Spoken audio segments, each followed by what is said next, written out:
Hello everybody, I'm Joey Pamukko from Pamukko101.com, Basic Muscle Control 101, and this video is about Pamukko 101 Biomechanics, explaining one of the main core ideas of why the device driver is needed for muscle control tasks, and that is that the complexity of operations needed for this muscle control device driver is absolutely massive. There are about 100 joints and about 200 muscles that are somehow important in this aspect, and everything must work together. And the human upright structure is basically fundamentally unstable, and to keep the upright structure up without falling to the ground, there is a massive amount of calculations needed to control all the muscles that can possibly affect this upright structure. And every muscle, about 200 important muscles, every one of them is commanded all the time, and the contraction level is adjusted 0%, 2%, 20%, 100% all the time.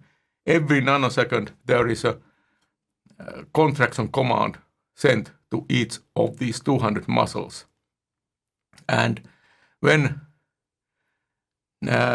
something happens, the contraction levels, they need to change.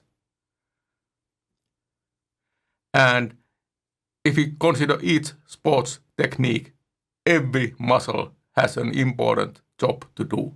There can be maybe 10 primary movers and 10 opposing muscles to these primary movers, and 30 muscles have an important job of transferring forces to create a stable basis for these primary movers to work from.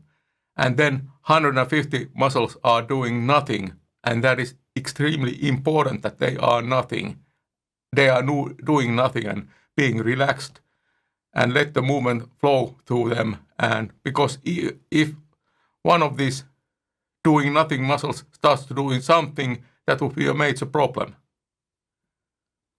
And for one example of this sports technique, we could consider walking. And what happens when you take one step of walking? It might be leg moving backwards and taking more weight on it, but that's only tiny fraction of what is going on. The fact that the leg takes more weight on it causes sideways forces through the whole core, and when it moves backwards, it causes rotational forces through the whole core. And when it propels you forward, it also causes every core muscle needs to react to all of these rotational, sideways, and forward movements. And for example, if we just take one example, the abdominal side of the neck muscles need to increase their contraction a tiny bit so that the head doesn't get left behind, and it's head wants to get in on the ride. And hands need to swing and whatnot. Every muscle has some tiny amount of contraction change needed to them to get this one walking step to perform correctly. And all of these require calculations. And now if there is any small change in this technique, for example, you are carrying something while walking, that changes the forces throughout the body. And if you are, for example, swinging a tennis racket or whatever, that is also major change in the forces that are affecting the core, and everything, both the one walking step and the swing of the tennis racket, both of them causes some amount of change needed for contraction level to all of these 200 muscles. And if you really start to think about this, your head's gonna start hurting because the complexity in this area is absolutely massive. And you do not want to perform all these calculations in your conscious brain, thinking about every of these 200 muscles. You might think only one muscle, but somebody else needs to control all the other 199 muscles.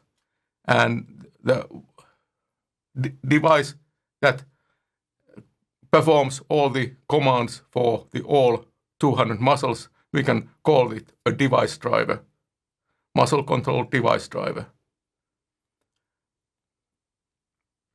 And that is part of the non-conscious brain.